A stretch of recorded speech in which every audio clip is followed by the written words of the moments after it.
While the Who's of Whoville were laughing and eating, the Grinch from his lair sought to wreak havoc on their season. He thought, how do I ruin their holiday meals? A plan sprang to mind, which he enacted with zeal. Dill pickle seasoning on fries will make for a green surprise. And I know they'll be shocked with these loathsome odd socks. So if you want to experience the Grinch's mischievous meal, head to McDonald's and show him how you really feel. The new Grinch meal, now at McDonald's. At participating McDonald's while supplies last. Ba-da-ba-ba-ba. Hey, Fidelity. How can I remember to invest every month? With the Fidelity app, you can choose a schedule and set up recurring investments in stocks and ETFs. Oh, that sounds easier than I thought. You got this. Yeah, I do. Now, where did I put my keys? You will find them where you left them. Investing involves risk, including risk of loss. Fidelity Brokerage Services, LLC, member NYSE, SIPC. This episode is brought to you by Indeed. You're ready to move your business forward, but first, you need to find the right team. Start your search with Indeed Sponsored Jobs. It can help you reach qualified candidates fast, ensuring your listing is the first one they see.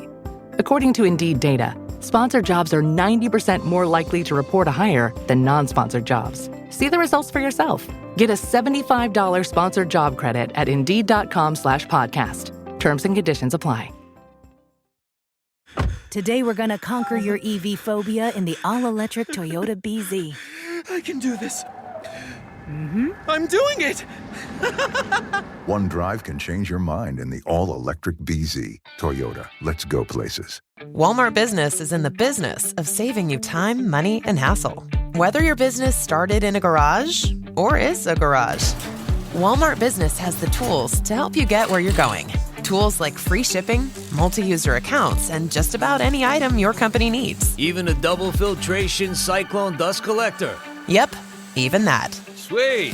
Walmart Business. It's the Walmart you love. Now for your business. Learn more at business.walmart.com. Terms apply.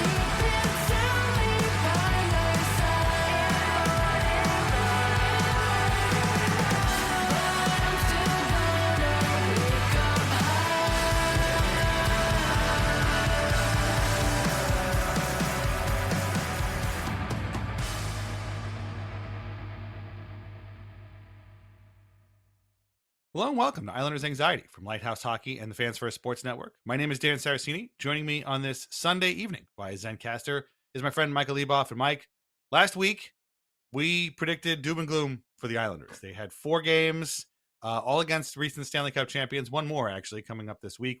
You said that they were going to average just below 2 goals a game. I was even worse. I said they would average 1 goal a game. We figured they would probably lose all 4 or most of the majority of these games. And they proved us wrong. They absolutely proved us wrong. They went 3-1 with huge wins over Tampa and Colorado. We're going to talk about today's game against Florida. And basically just, again, proved us wrong. Blew right past our goals per game predictions. And I don't know, maybe this is the universe saying we should just stop talking. It's been 350 episodes. Yeah. That's enough. We have no idea what we're talking about. But in all seriousness, it's been fun. These were 3 fun games, and today's game against the Panthers, basically.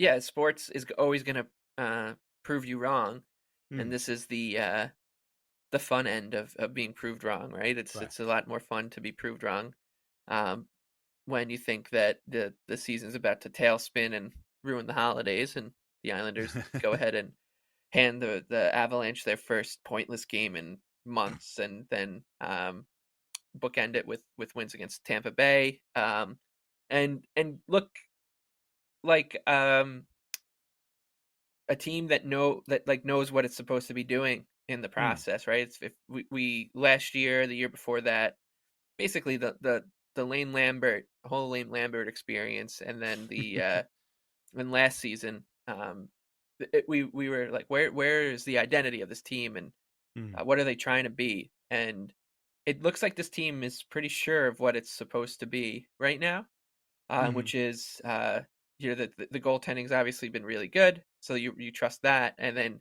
everybody else kind of just does what they're supposed to do and pull in the rope in the same way, and it's led to results. And we were lampooning the team because they said, like, hey, we're playing good, we're just not winning, when they were losing. And maybe they were onto something. The only thing there is that, like, hey, yeah, we heard this from you a lot last year too, and a lot of and a lot of other years. But yeah, I mean, in general, it just seems like they've made fools out of us. But every twist is, I feel like at every corner they're making fools out of us, whether that's being good or bad. It's been a bit of both, but it's landed us to where they are now, which is third place in the Metropolitan Division, within shouting distance of the top of the division. Of course, they're also within tumbling distance of the foot of the division. But it's generally been a really fun week that instilled you with some pride, so I dare I say.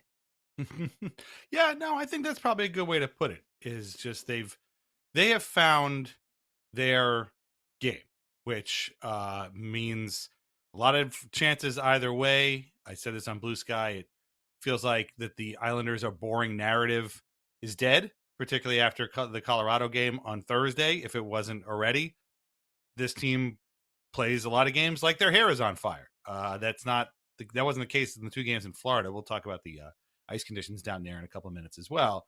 But they found their game. It's means a lot of chances, a lot of high danger chances against. Unfortunately, as Arthur Staples said on Hockey Night in New York last week. No, excuse me, it was on the Tri-State Area podcast. I think, I'm not sure, either one. But Art said, that's just how they play. You're just gonna have to live with that. But it does mean that they can score when they want to. The guys who are counted on to score have been doing that, and one of them is an 18-year-old kid who nobody really thought was going to be that when the season started.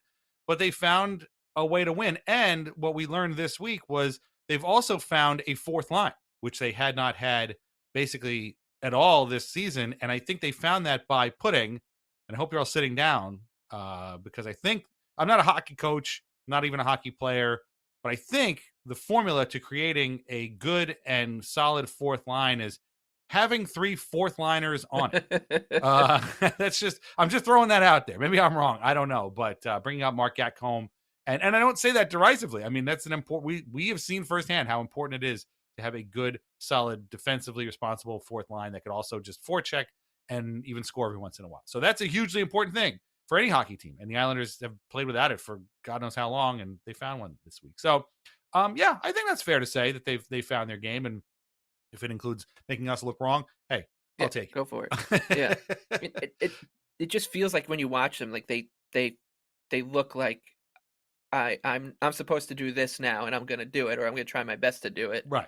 And sometimes you lose games doing that. Like even the Panthers game, I think that they kind of gave a decent account of themselves, and it was a tricky spot schedule wise, and maybe they got bit by the 22-hour rule, which you only hear about. The only reason I know the 22-hour rule is a thing is because anytime it happens, like once a year to teams where you play the back-to-back, and the second half of the back-to-back is a couple hours before. And the only fan base and media contingent that makes a huge meal out of this, Dan, I don't know if you're gonna be surprised by this, but it's the Toronto Maple Leafs. They're the only ones. But so I mean, just tough schedule spot. But just even then, and the fourth line was good again tonight. We definitely were proved wrong, or wrong about like Casey Cizikas being totally 2 feet into the Garden City High School PTA board. He has only 1 foot, so our apologies there to Casey. He's looked much more like the Dian Islander version of Casey Cizikas than the PTA board member, right. Casey Cizikas. And as you said, I think it probably has a lot to do with the Islanders being like, we should probably put some Casey Cizikases next to Casey Cizikas rather than Max Siplikov or Anthony Duclair, who like are doing some fun things, and they look up and then they're like, wait, why is Casey Cizikas taking his man into the corner right now when he doesn't even have the puck? We may have even found a role for Siplikov. Oh yeah, yeah, he's good. Which is shocking as well. So yeah. I mean, I completely forgot about that PTA joke. That was really funny. But yeah, definitely. So lots to like about this week. We're gonna get the loss out of the way first and just kind of talk that over, and then we'll get into the 3 wins. Reminder before we dive in all that we are on Patreon, patreon.com/IslandersAnxiety. Membership gets you ad-free episodes, bonus podcasts, written posts, chats with us, and a whole lot more. You can try a 7-day trial of our country club tier for free, or join for free to get our weekly release calendar. So sign up today any way you can, patreon.com/IslandersAnxiety. Okay, let's just get the loss out of the way today. 4-1 to the Florida Panthers on the back-to-back. Just like you said, I don't think the Islanders played that poorly. The Panthers, probably had a little bit of a better account for themselves. Obviously, both teams played the day before. The Panthers won a wild 7-6 game over Columbus. The Islanders obviously won a 2-0 game in Tampa Bay. We're going to talk about that in a few minutes. Uvis Bulenskis scores through a screen in the first, makes it 1-0 Panthers. The Panthers controlled most of the period. The Islanders got better, but it was still mostly Panthers. Second period, miscommunication between Heineman and Shabanov leads to a Carter Verhaeghe score. It's 2-0. You think to yourself, maybe they don't have it. I listened to this game, by the way, on the way home from New York City, where my family and I were this afternoon. So shout out to Alan Fearing for doing a great job. And I was just thinking, well, this they just don't have it tonight. What are you going to do? It's a back-to-back. But then Schaefer hits Barzal in the slot for a backhand score, kind of sneaks in past Daniil Tarasov, makes it 2-1 Islanders, 2-1 Florida. And you're thinking, maybe they can squeeze something out of this. And it ends 2-1. Shots were only 22-19 Panthers. They were still within a decent distance of getting a point out of this, but the third did not go their way. They had 2 shots in the entire period. Late, there's a 4-on-4. Seth Jones scores off the rush, makes it 3-1. Sam Reinhart tacks on an empty net goal, makes it 4-1 Panthers. And that was it. David Rittich was in. He made 26 saves. Really wasn't on him. Tarasov made 20 saves. And honestly, I chalk this up to you can't win them all. Like, it is what it is. It's a back-to-back. The ice in both Florida arenas look like absolute shit, apparently. And you know what? Sometimes it's not your night. You're not going to have it. And after the week they had, I'm okay with that. Like, it's fine. I hope a lot of the Metro teams lose tonight while we're talking. We'll have to wait and see. But I think this is just one of those you can't win them all scenarios. Like, I'm finding it very hard to gin up any sort of anger over a 4-1, really a 2-1 loss or 3-1 loss to the Florida Panthers on a back-to-back. The two-step, the Saturday, Sunday two-step. Yeah, I'm definitely not mad about it. And plus, like, you want to win every game, you want to beat every team in front of you, but there are certain teams that I'm totally okay with handing 2 points with in the standing or 2 in the standings. And because of all the favors that Paul Maurice's Florida Panthers have done for us in previous years, if this is what gets Florida going and gives Toronto, they push Toronto out of the playoff picture eventually or something like that, take the 2 points. It's the one thing that does like always creep into my mind is that these losses, it doesn't sting at all.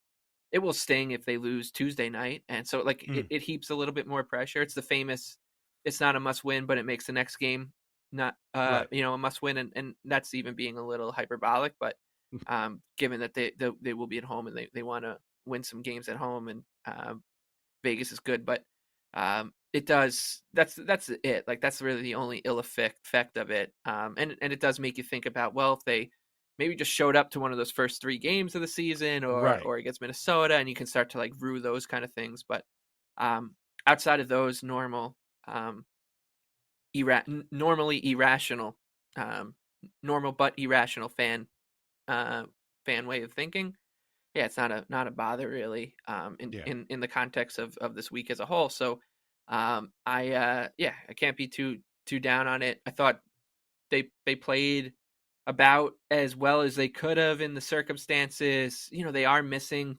JG Pajot and Jonathan Drouin, along with Kyle Palmieri, who, man, I mean, I still can't believe what Palmieri did. And I once again, to bring them up, I was thinking about this because, we talked about it in the last episode, but the Islanders are now down. Their highest paid, or among their highest paid defensemen for the entire season. They're down Kyle Palmieri, their lock him in the lineup. Top 6 winger, perennial 25-30 goal scorer. Does it all for them. Then they lose Pajot for a little while. Duran's been out a little while. And this could be called like a catastrophe or an injury crisis in another market. But it feels like with them, the Islanders have kind of just almost taken advantage of it by, as we said, like kind of putting some square pegs into square holes. Be it Siplikov or Gatko, McLean, all Cizikas playing with other Cizikases, and but I will say that they did seem to miss those guys tonight a little bit, because you have a little bit more oomph in your lineup, and you can get away with it. But on Palmieri, like I was thinking this week, if a Toronto Maple Leaf had did what Kyle Palmieri did, oh my God, as a swan song, yeah like. Right. They would have been like, sorry, Jim Bowen night, the retiring radio broadcaster. It's now been supplanted by Kyle Palmieri night, where we're going to put his name in the rafters and build him a statue. But I digress. The point being that you could kind of you could tell that they missed those guys, I think, tonight. And they're in this like weird area, gray area when it comes to like injuries, where right now it's not biting them because of, as I said, like it's making some other pieces fit. But the more and more you play without these guys, the more and more these kind of games will pop up, and there's definitely potential for it to pop up again against Vegas, another really good team. So hopefully they do get those guys back. But yeah, I mean, it's just this was a very normal loss for the Islanders. It felt like both teams kind of just were on their best behavior too, and it was just a game that happened. Yeah, a game that happened. That's a great way to put it. I've been of the belief this whole time that, and we talked about this, I guess the last episode or whatever it happened was, losing Pajot is a huge problem. Like that's what kind of set the whole lineup off its kilter, a while back. And a game like tonight against the Panthers is, you definitely feel the loss of your third line center, a guy who is kind of built for that role, and especially when the Panthers are constantly, chipping the puck into your zone and going to work. Like that's what they do. And Pajot would have been good to have there. And obviously Palmieri too, but that's a tough one. But yeah, I think a loss that happened or game that happened is kind of a good way to put it. And hey, you know what? It is what it is. What are you going to do? I'm not too mad about it in a way that like, and I'm looking at their schedule for November. I'm not mad about it in the way that I was mad that they lost 2-1 to St. Louis coming back from that road trip, or they lost in a shootout to the Flyers again. Even that Bruins loss was annoying in a way that this game just kind of wasn't. So, it's okay. You got to beat Vegas now. You're putting, like you just said, there's more pressure on them now to beat Vegas, and then Anaheim too coming up as well. Geez. And then obviously the game on Saturday against the Lightning again. We're going to talk a lot about the Lightning in a minute, but that's the job. Like you're just going to have to deal with it. So I don't think they're too mad about it. I haven't watched Waz press conference about it, but I think it is one of those like, hey, they had it, they were close, and then they just ran out of gas. So it's okay. The night before though was a glorious game. I want to talk about the 2 Tampa games, and then we'll get into the Avalanche game on its own. Saturday night, 2-0 win by the Islanders in Tampa. I forget what the name of the Lightning's arena is now, but it's one of the worst arena names I've ever heard. I was like stunned. Amalie Arena. No, it's not Amalie Arena. Amalie it's something else. Yeah. Hold on a second. Now I got to look this up. It's the Benchmark International Arena, which is like, what? Benchmark International.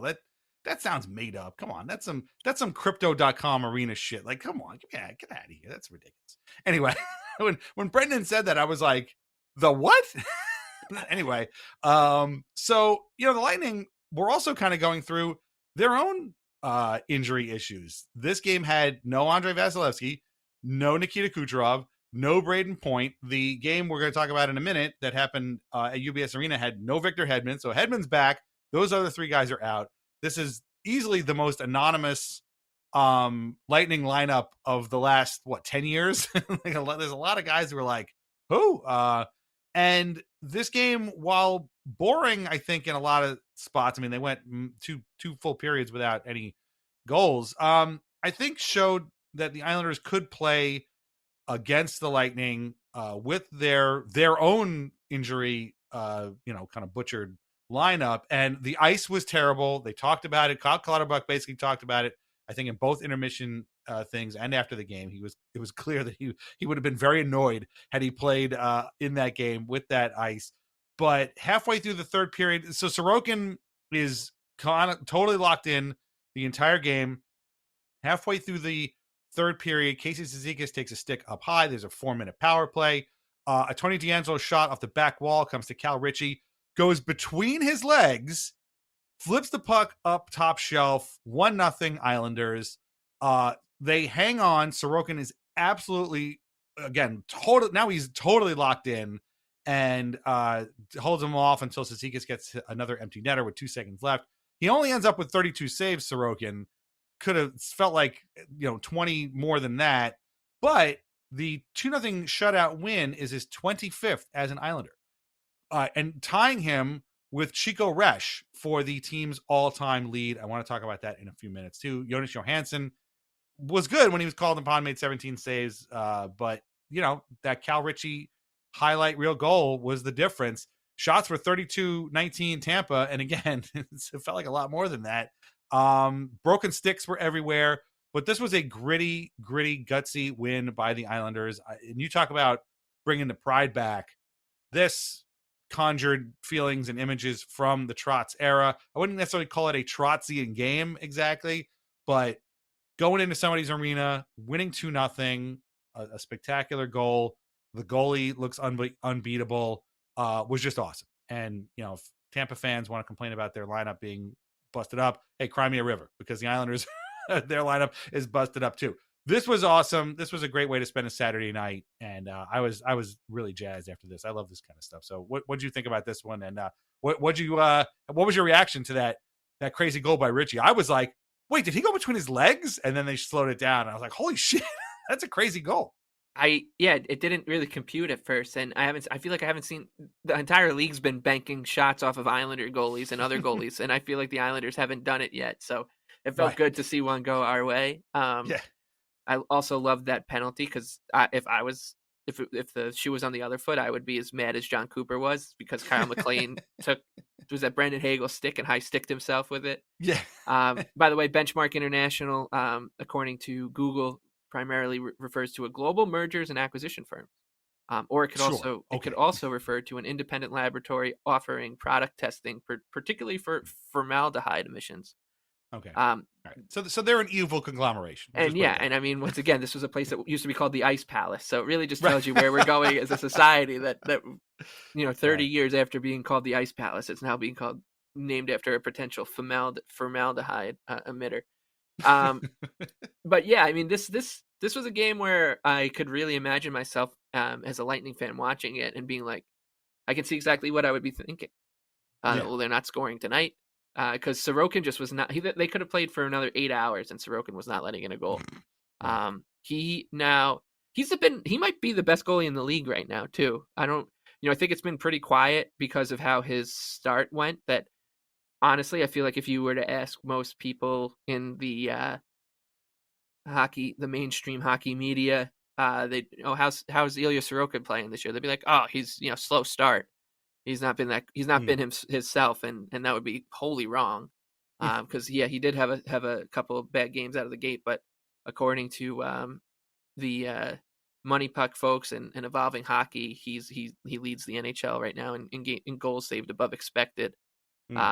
And he would, if the season ended today. I hate when people say that, but like, if the season ended today, he's a Vezina finalist. Yes, he's exactly. So. And I just don't think he's getting the due from anyone who's not watching the Islanders every night. And most people who are tuning in are just tuning in to watch Schaefer. Right. So they're kind of missing the show that's going on, the orchestra behind young Matthew there. But so he deserves a ton of credit in this game. And yeah, you said it wasn't like Trotzian, but you know what it felt like? It felt like a game one of a playoff series, of a best of 7. Yeah. That one. Neither side wanted to really take too many risks. They were both kind of probing each other.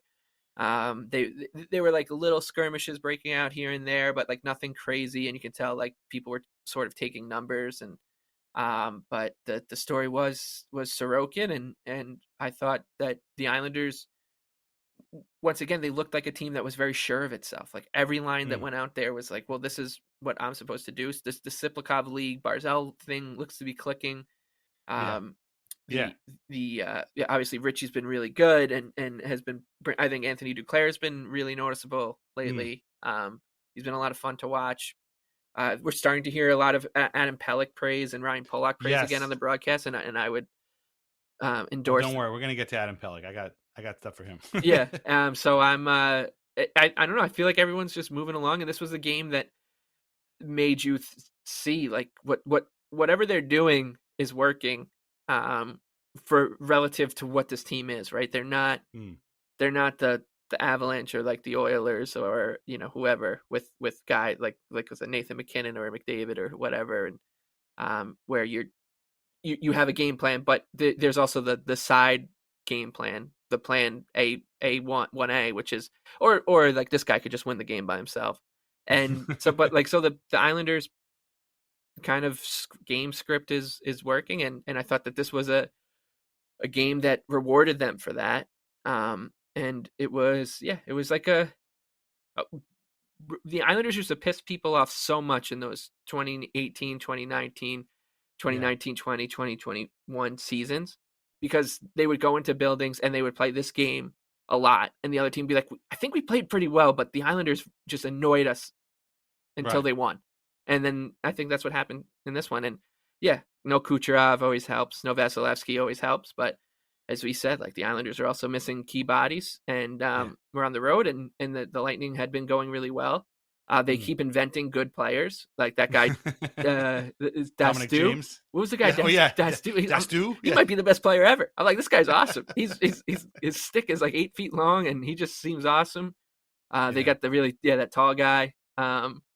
Curtis Douglas, and the guy with the who's wearing the full mask. I'm like, these guys are just, they're not real, but this is what they do. And so yeah, I mean, that was an enjoyably nerve-wracking win. That's a great way to put it. Yeah, Dastu. Yeah, I like him. I like him a lot. I'm rooting for him. I just generally like that guy. The first game, which again I want to get to after this one, JJ Moser played the part of Victor Hedman, which is like, huh? Right. Okay, sure, I guess.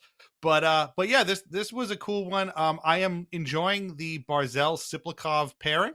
I want to see more of it. I don't know if it's going to work long term.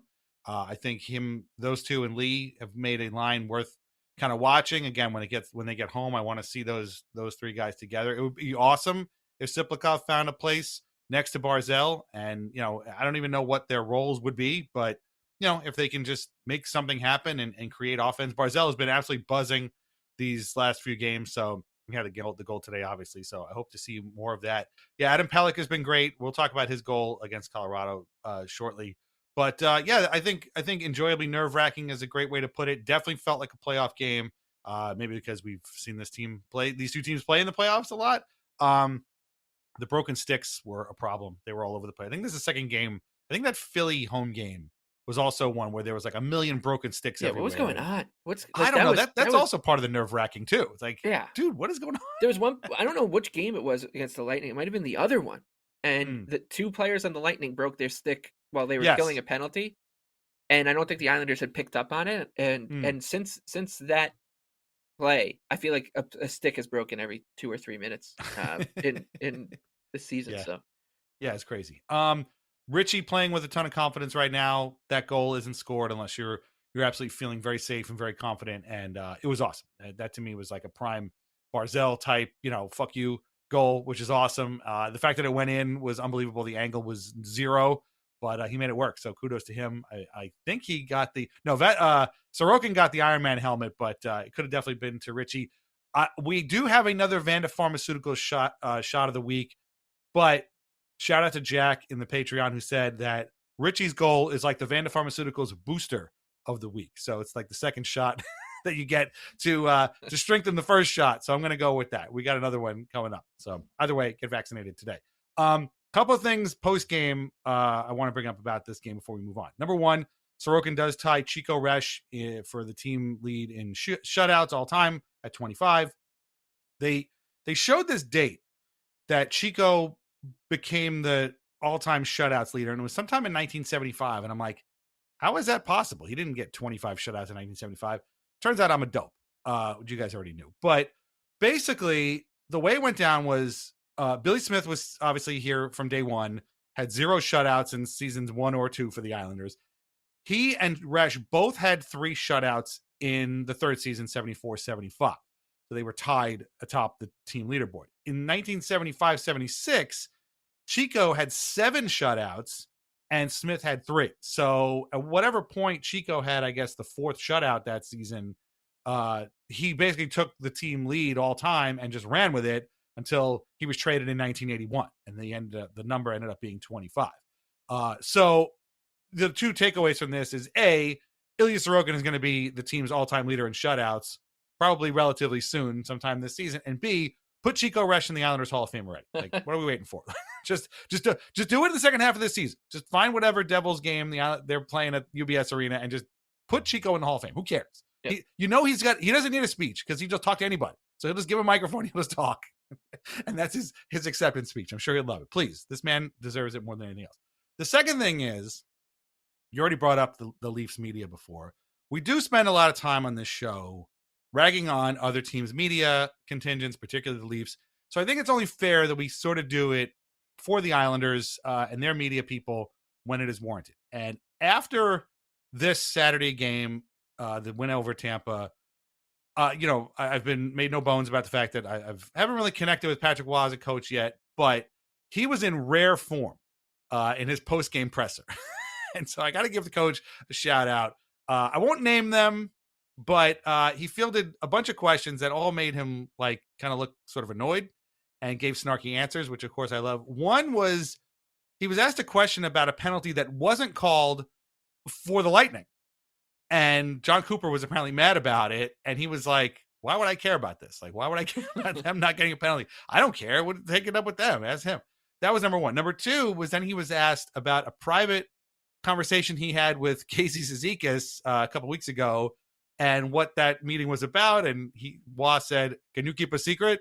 Yeah, so can I. So that went nowhere. And then he was asked about Cizikas' ice time and gaining trust in Casey Cizikas. And the look on Roy's face was almost like, yeah, he's Casey Cizikas. Like, I don't want. What do you want me to tell you? I didn't trust him, and now I do because he's got another 30 seconds of ice time in the last couple of games. Like, I don't know, man. The way he looked after all 3 of these questions was like a man who's just like, I got to get out of here. Like he just. It was pretty funny when he said, "Can you keep a secret?" I guess so. Can I? Yeah, that to me. That made me so happy. Yeah, I mean, this is he's a quipper, Patrick Roy. So I always love whenever these things pop up, I'm pumped. I feel like it's one thing to be like, oh, like is Isaiah George like earning your trust? Like I saw you had him out there 3 or 4 minutes left in the third period, and he's in game 8 of his NHL career. Casey Cizikas, he's now played 900 and something. So I don't know. I think Patrick Roy has a pretty good idea of what Cizikas can Cizikas, yeah, what he can handle. And right now it's a lot. He really does. He looks good. He's got a couple empty netters as well. But I mean, that was hilarious to hear. Yeah. It made me happy because I like when he nobody really feels their oats quite like Patrick Roy feels his oats. So if he's feeling his oats, it's only a good thing for the Islanders. Definitely. And it reminded me, you might remember this, there was a game when Evgeny Nabokov was here, and that it was a game where they were down 3-0 to the Rangers and then came back to win like 6-3 or something like that. This was under Doug Weight. And like somebody asked him about the intermission discussion with the team and how they managed to come out of the locker room after period 1 and do that. And he was like, Nabokov was just said, "What are you, a spy?" that always cracked me. Man, I wish there was video of that somewhere. But the way he said it just cracked me. I remember that. Yeah, I do remember that. What are you, a spy? Yeah. That was awesome. Anyway, again, listen, we spent a lot of time calling out other media people. Like, we cannot let the Islanders, we can't give them a pass when these things happen. So I appreciated that. So good on you, Coach. I got to give you that. Now, this is not the only time the Islanders played the Lightning this week. And the other game was also a very low-scoring affair that ended in the Islanders' favor. It was 2-1 on Tuesday at UBS Arena. This was the game that kind of got them rolling a little bit, and one game that we didn't think they were going to win. No goals in the first again. The penalty kill has been great. We can't gloss over that. Islanders penalty kill.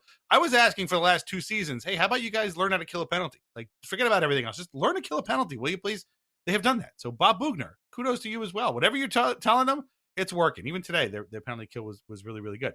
A great pass by Shabanov, finds Horvat in the slot. He gets his own rebound, buries it, makes him 1-0 Islanders. More good PKing. Sorokin makes a crazy back-stretching save on Antti Cirelli breakaway. Again, this is Lightning team. No Hedman at this point, but Kucherov was in this game. And Cirelli, obviously, with a bunch of other guys. Richie is the recipient of a giveaway, gets it to Duclair. Quick shot, makes it 2-0. Great seeing Duclair score. First in 15 games for him, I think. Either way, it was great. The Lightning decide we're not going to take this. Somebody named Dominic James sneaks one through Schaefer's legs on the short side against Sorokin. Not a great goal, but gives the Lightning life. And again, much like a couple of days later in Tampa, it ends up being a complete shooting gallery. Adam Pelech is on the ice for 3+ minutes at the end of this game to try and ward off the Lightning. They do, but Sorokin really gets all the credit for this. Snaps the Islanders' 3-game losing streak. They win 2-1. Tampa Bay came in with a 7-game winning streak. So again, also huge.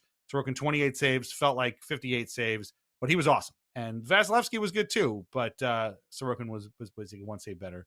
And an enormous win. They were in 3 for 3 on the penalty kill, over 3 on the power play again. But this one was fun. I think the second one was a little bit more cathartic, but that was a fun game to watch. Sorokin just absolutely standing on his head is magical, and not the most sustainable way you want to win games, but he just is right now against the Lightning. These 2 games, he was absolutely dialed in, and it was beautiful to see. And again, Duclair getting a goal was huge. I hope this meant big things for him. He hasn't played poorly since then, but I was hoping for more goals. But any goals this guy can get are great because they really need him. So what'd you make of this one? I don't know. Were you weren't there, were you? No, I wasn't. I thought that this one, once again, you've said it right. Like the word Trotzian comes to mind, but with a different, the same result, but a different way in the weeds way to get there.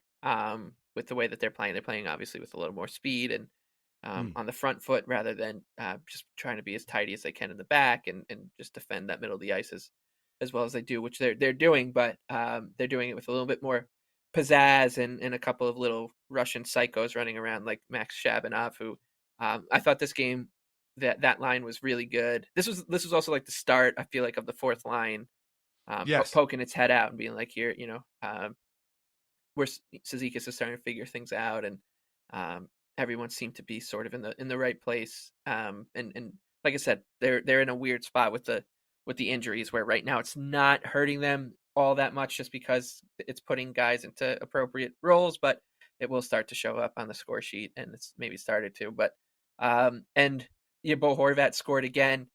I keep thinking he's going in the cooler because he'll have like a couple games where he'll have like 5 shots and one will hit the post, another one like hit off the back of the goalie's mask or something, and just like it's almost impossible for these pucks not to go in, and they're not, and you're like, oh God, is this the cooler coming for him? But he stayed out of there, and he's on 16 goals. Can't really say enough good things about what like their 2 best forwards, Barzal and Horvat, have been doing all season. They're both, if it's not one, or if 17 goals. 17 goals now for him, right, yeah. And what's wild about this is there was a season, not too long ago. Now a bit in the distance, feels like it was just yesterday, but when Kyle Okposo led the Islanders in goals for an entire 82 game season with 18. Yikes! Yeah. That season ended with Oposo leading. I mean, it was only 65 games for him, but still, when your team leader is Oposo. I mean, the top 5 that season were Oposo with 18, Bill Guerin, who was traded in the middle of it, with 16, tied with Mark Streit. And Streit, that was, of course, the year that Mark Streit led them in points, with 56. Then it was Sean Bergenheim with 15 in fourth. And then Richard Park and Trent Hunter were tied in 5th with 14. So, yeah, the Islanders scored 198 goals that season and had only 8 guys score more than 10. So I don't even know how they got to 198, but they did it. And but the point is, like, this is a quite a first 30 games from Horvat and Barzal and the way that they're rolling. So I thought basically everybody played really well. This felt. I know he didn't score in this one, but this also felt like the game where you felt the Adam Pelech and Ryan Pelech like impact really starting to show up. Pelech and Schaefer have been awesome together. Pelech has normalized Tony DeAngelo. He should just start wearing number 4 again, because he looks like the Tony D that wore number 4 rather than the 77 lately. So he wasn't, maybe, tonight was a little bit of a mess on the first goal, DeAngelo, but more so in Pelech's corner, and I know we'll get to the Colorado game, but so yeah, you basically right now it feels like everybody's going in the right direction, maybe bar Simon Holmstrom, who just feels like he's fighting it a little bit right now, but I feel like he'll just, this is kind of what he does, and then he's got a little like Brock Nelson in him. He'll just like pop his head, and next thing you know, he'll score like 6 goals in 4 games, and 2 will be shorthanded, 1 will be amazing, and he also makes some great defensive plays. So I just feel like this was a game where like when you put these 2 Tampa games together, you're just like, everybody's going in the right direction right now. So and I guess the real kind of high point was the game we're going to talk about next. Yeah, definitely. Real quick, a couple of things on this game still. What makes Bo's season a lot of fun this year is he's got 3 game-winning goals, which is most on the team, and 4 power play goals. So like he's doing things at times when you want to see things done. It's not just like 17 empty calorie goals. Like this guy is scoring meaningful goals for this team when it counts. By the way, Schaefer also with 4 power play goals, so they're tied atop the team, and Schaefer also has 2 game-winning goals as well. So yeah, Bo is having a great season. I think hopefully it continues, and I don't know if this is a Team Canada Olympic thing. I don't particularly care. If Bo goes to the Olympics, good for him. If he doesn't, then I hope he and his lovely family enjoy whatever tropical Caribbean island they spend that 2 weeks on. It really doesn't matter to me whatsoever. But I think whatever's gotten into him, it's been great. It's probably, maybe he's healthy or something, but he's looked great. He's really emerged as like a go-to, scorer for this team. And like I said before, Barzal has looked amazing. He's right behind Bo with 22 points in 29 games, and then Schaefer 21 points in 30 games. So really good stuff. And then I was looking, we were talking about Ciplicov before. Oh, sorry. One thing about Holmstrom. Holmstrom seems to be getting a lot of like kind of hatred online. Maybe hatred's a strong word, but like people, kind of down on Simon a little bit. My only thing with him, I've been a Simon fan since the beginning, I will say, but the only thing I want to say is like progress isn't linear. Like I think, there's this idea that he had 20 goals in the last year, so he should have 25 this year. He should be kind of in that neighborhood still. And sometimes that just isn't how it works. I mean, this is a guy who was a bit of a reach when he was drafted, spent a bunch of time in the AHL, came up, looked okay, particularly on the penalty kill. Then he has this sort of, breakout year. I think he had, what do you have, like 14 goals, something like that. Then he breaks out last year with 20, is a machine on, shorthanded, which is great. And right now he's struggling. 20, he's only got 9 points in 29 games. He's a -8. Like, that's not good.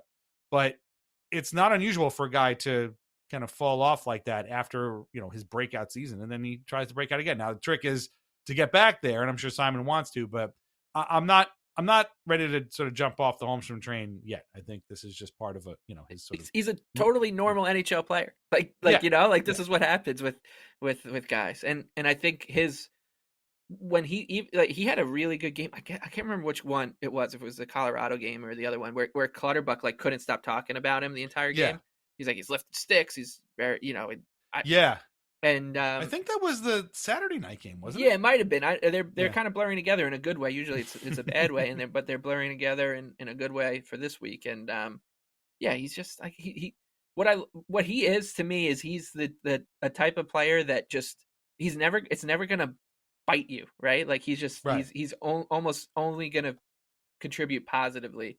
And those are the kind of guys that end up getting traded at I say it about him, and I'll say it about Heineman. Like those are the guys that get traded at the deadline to the Florida Panthers or the Dallas Stars, and all you hear is like John Forsland talking to whoever's on the color commentary on OLN, being like, that move didn't get much buzz at the trade deadline, but he's got 8 goals in the Stanley Cup playoffs. He's Ruslan Fedotenko, like that kind of guy who's just he's gonna score 13 goals for some team. Hopefully it's the Islanders during a Stanley Cup run, and make his name. So yeah, as I said, like he's kind of the only one who's fighting it a bit. I would say more than anything, but I'm not going to bed tonight when my head hits the pillow thinking like, God, the Islanders have a Simon Holmstrom problem. Right. Yeah. They got to throw this guy in a trade for Kiefer Sherwood. No. Like, really? Yeah. Yeah. Let's slow down. Let's come on. And then real quick, one final, we can close up stats corner with this. 20 games this season. Max Siplikov. Do you know off the top of your head how many points he has or goals and assists if you want to I know he has I think he only has 1 goal. Right? Yes. And so I know that. How many assists does he have? God, maybe 2. Wrong. He has 0. Oh man, it doesn't feel like that once again. Like, no. And last year, I mean, his stats last year weren't they didn't like pop either. But I was like, he was a lot better than that. Oh yeah, definitely. And last year was he's just coming over kind of season. Yeah, and like he's played a lot of he's been healthy scratched, and he's played a lot of time with Casey Zizekas and Kyle McLean.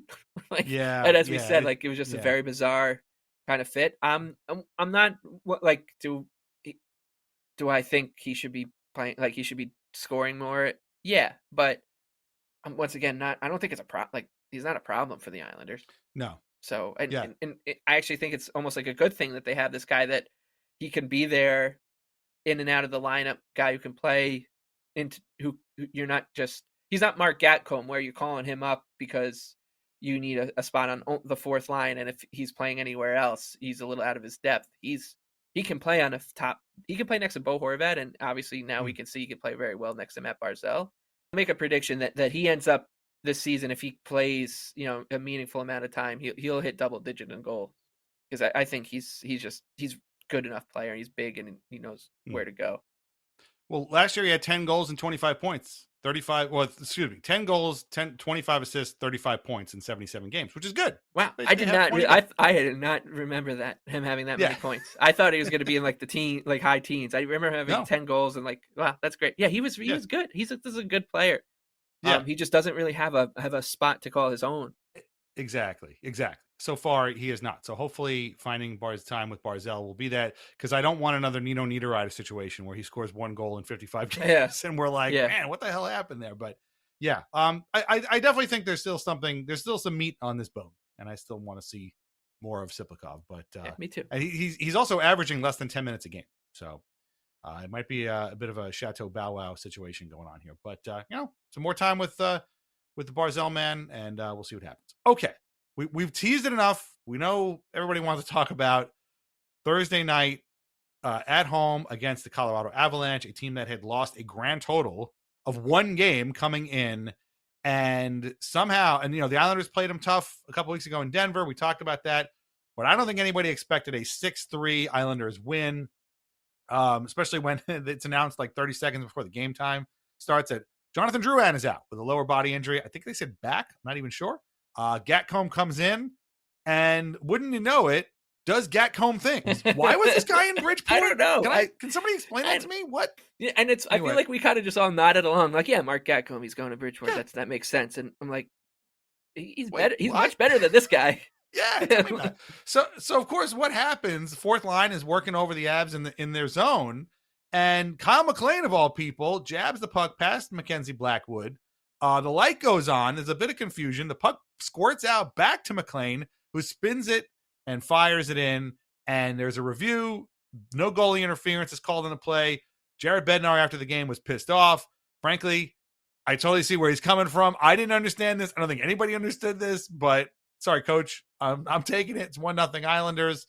Then Barzell finds Lee with space, one-timer. Beautiful goal by Anders Lee. Makes it 2-0 Islanders. And ironically, that ties Lee with Brock Nelson, who is at the UBS Arena for the first time with the Avalanche for 5th all-time on the Islanders goal-scoring list. We're going to talk all in the second half about Nelson and about Pat LaFontaine, his ceremony coming up this weekend. So we'll do that in the second half.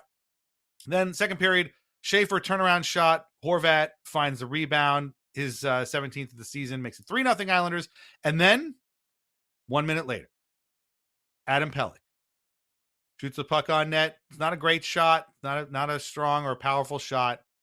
Bounces off of Blackwood's glove, somehow goes between his legs, makes it 4-0 Islanders. Pelech's first goal in 115 games.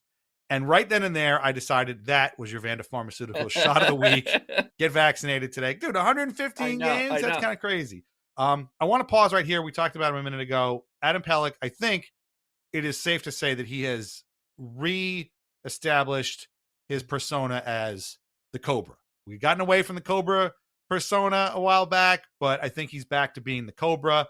He's playing great defense. He's scoring goals when you least expect him, and he's just terrific with whoever he's playing with. And when he's playing with Tony DeAngelo and he looks terrific, hey, man, okay, I'll take it.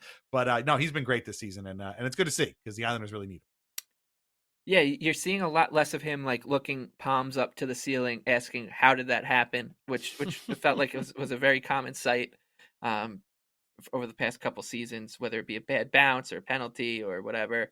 But yeah, he's been really good. That was the first goal since that crazy overtime goal he scored against the Penguins. I think so. I said to you, I'm kind of mad. I was kind of hoping he just was never going to score again and just play really good defense, which he's been doing.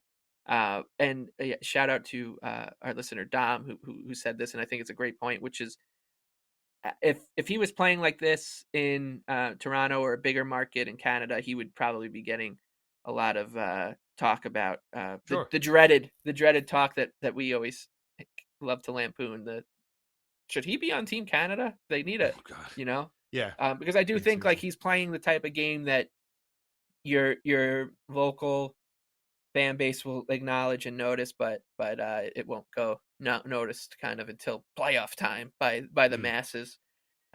So good for him. And like I said, Polak, the famous quote from last season, before last season, after the wedding of the century, when he was like, "Yeah, we got to get some of our swagger back as a shutdown pair." Well, I guess all it took was Polak to go play with Matt Schaefer and Pelech to go play with Tony D. Right. Scott Mayfield's still doing Scott Mayfield things out there. I like that he almost killed Sorokin against the Lightning, and that's right. And his first reaction wasn't to go check on Ilya Sorokin, who we think he just donkey kicked in the head. It was, I'm gonna go check on Pierre-Emile Lilleberg and see if he wants to keep horsing around or something. So Mayfield is he's the only one really still playing like a psychopath, but I think Travis Mitchell was playing like a psychopath a little bit today. And today he was definitely got two roughing minors in the same period. That's psychopath behavior for sure. But, so it's when you only have one or maybe two psychopaths, and one of them went to an Ivy League school. I think it's it's the overabundance of psychopaths that was really making it tough on the Islanders for the first few weeks. So, but yeah, this Pelech, man, you just know, if you and I wanted to right now, we could shut this podcast down and say we're going to do a special episode recapping Adam Pelech's Islander career 5 or 6 years from now, whenever it ends. And I think you and I could probably do that episode now and talk about how he will be remembered. And and what I mean by that is he will just be completely unappreciated until it's over and he's gone, almost like Andy Green was in that little while he was he played only here. Stretched out over the course of 12 exactly years. Exactly. Yeah, it's man, you don't know that you need an Adam Pelech until you don't have an Adam Pelech anymore. So really just happy to have those two guys playing the way that they were, because I had given up not as much on Pelech, because Pelech has his injury stuff and whatever. Pelech, I was completely wrong. I had kind of abandoned all hope on Ryan Pelech being really back to his old self. So happy to see these guys. And they've played the same exact number of career games. Sorry, stats. We're back in stats corner.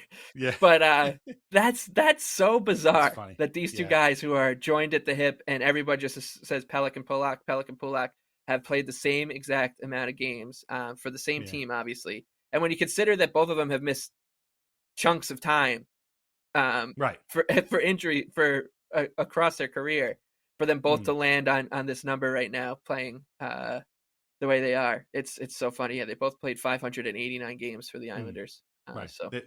So they've both missed the exact same number of games too, which is like crazy. So weird. I know, it's insane. And obviously, all right. So first of all, Tony DeAngelo right now is off the psychopath list. He could always go back on it, but right now, playing with Pelech, he's definitely off the psychopath list.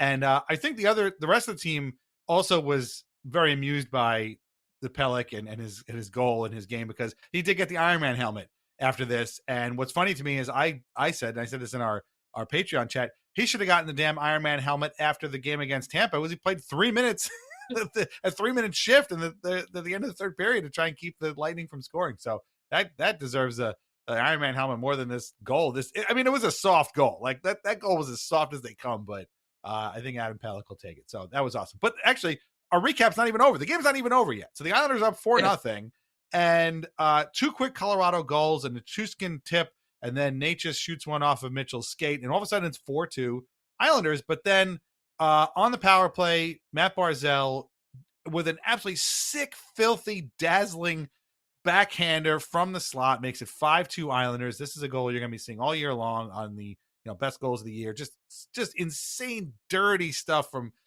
Barzal in all the best ways. This is the kind of thing you want to see from him. And hey, if that's what it takes to score power play goals, he's just letting Matt Barzal clown everybody, through the slot. So be it. There we go. But going into the third, right off the bat, Arturi Lehkonen scores from the side. Sorokin, soft goal of his own, makes it 5-3 Islanders. And you're like, oh, come on, really? We're going to do this? But honestly, they played a really good period. Duclair had a breakaway that was stopped. They killed off a Mayfield penalty late. Cizikas gets the steal, hits an empty netter from distance, and final 6-3 Islanders. Shots were 42-38 Islanders. This was an absolute barn burner. I don't think anybody watched it but us, and obviously Avs fans, who were no doubt very puzzled by the way it all went. Sorokin was fantastic, 35 saves. I've never been a huge fan of Mackenzie Blackwood, to be honest with you. Made 36 saves, but he looked to be about kind of fighting it all game long. Was never really didn't really look all that smooth. And they end up finishing this homestand that we've been complaining about now for what feels like forever, 3-3-1, which isn't bad. Like, it could have been better. Again, they dropped a game to St. Louis, dropped a game to Philly. You could have had those, could have made it 5, 1-1 or whatever would have been much better. But hey, man, 3-3-1, that's not that bad. But more importantly, Cizikas, McLean, Gatcombe seemed to be a thing. Barzal does the interview with Shannon at the end, says it was a great game. He ended up having a goal and 2 assists, and he says that this was the start of the dad's weekend trip, and he said, all the dads are probably well hydrated right now, which of course made me laugh so hard that I woke up my wife, who was asleep on the couch next to me. so that was fun too. Snaps the Avalanche 17-game point streak. This is just their second. They still haven't lost since then. So this is just their second loss of the season. I'm still laughing about it, as you can hear about it. This was just an awesome game. And hopefully the Islanders take that game and make something of it and have a good, productive season that sees some postseason games. But I don't want that to be the highlight of the season. But for now, it is. Right. I might, if I could revisit that game and watch it again, I would, because it was just that much fun.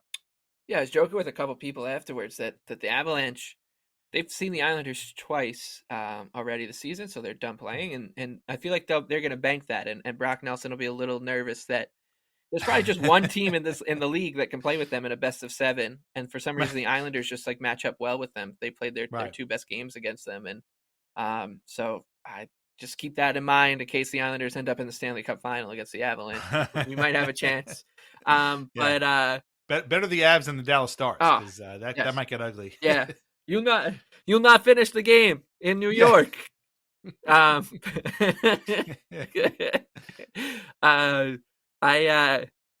was just a rollicking game. There just are in good seasons, especially. You remember games like this, that I always reference that Penguins game in 06-07.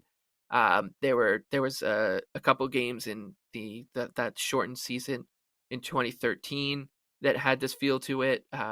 One of which I think was getting Nabokov shutting out the Flyers to end some crazy streak the Islanders had against the Flyers, losing games. Yes. Yeah. 1-0 win. Yeah. I mean, the is a little different because they actually clinched a playoff spot, but like that Sabres game in 18-19, but that season had a smattering of these kind of games in them, and they're just ones that when you think back on a season, you'll remember, and that was the game that Barzal undressed everybody on Colorado, and I think he just that game was an Islanders kind of showed you that they could play. They played to their ceiling 3 games in a row against 2 really good teams, the 2 hottest, arguably the best team in each conference, I would say. And once again, I know that Lightning have been banged up, but they really kind of acquitted themselves quite well against some stiff competition. So if you weren't, I mean, if you weren't thinking, oh man, I gotta think about my plan for playoff tickets and stuff after that game, I don't know what to tell you, because that's what I was. I was like, okay, like they've got me fully back in. This team is doing something special again, and helped that the dads were there. Of course, it feels like those games, the win record across the league and dad's trips, dad's weekends and parent weekend is quite high. So, and I also want to say, I know we'll talk about Brock in the second half, but we're harping on the Islanders broadcast for kind of just missing the mark when they were losing those games, and kind of trying to paint it in a different light. That was kind of frustrating to hear when after the Islanders had squandered an opportunity, which wasn't sitting well with the fan base. But this broadcast was so much fun to watch. I thought like it was just, the game was great. Obviously the Nelson stuff adds to it. And it felt like the Islanders. It felt like, what's more New York Islanders than a bunch of like kids crawling around on these MSG studio desk at an intermission, right? Like, so I just wanted to point that out, because we did get into it last game. But like that's what we'll be joking about in 5-10 years from now, being like, yeah, remember when Brock Nelson's son is scoring against the Islanders? Jackson Blake to Cole Sillinger to Brock Nelson Jr. We'll be like, oh man, I remember when he was, causing a ruckus on during the intermission of that game. So that's what I think is a fan base. More of that, less Alex Ovechkin telling us like what it was like to score 900 against the Islanders is the point. So. Seriously. Great broadcast though. Like, just such it was like a great episode of a TV show that just you didn't want to end. It was a great broadcast. You're 100% right. Credit where it's due. They did a great job of really doing the exact opposite of what we said they did last week, like feeling what the fans are feeling, giving us what we wanted. It was fantastic. That said, I would love to watch the Avalanche broadcast of that game because I hate their broadcast crew, and those guys must have been probably apoplectic, volcanic throughout that game. So again, that call in the beginning, the goal underneath, totally get where Jared Bednar's coming from. He's totally right. Nobody knows what goalie interference is. I don't know what it is. It's unbelievable. You flip a coin a bunch of times. The Islanders may not get that call again. So I totally get where he's coming from. But honestly, outside of, I don't know if that threw the Avalanche off or something right from the get-go, but whatever it was, that was a fun time. And, being good means also getting a little bit of luck. The Islanders got a little bit lucky there, and the Pelech goal obviously was also a little bit lucky. So either way, I'm not a fan of Mackenzie Blackwood. Never was. I don't think he's that good. So I think it's hilarious that like they're this good, and they're going to go into they're going to win the President's Trophy and go in as the Stanley Cup favorite with that goaltending tandem, who have been really good this season. But it's just Scott Wedgwood and Mackenzie Blackwood.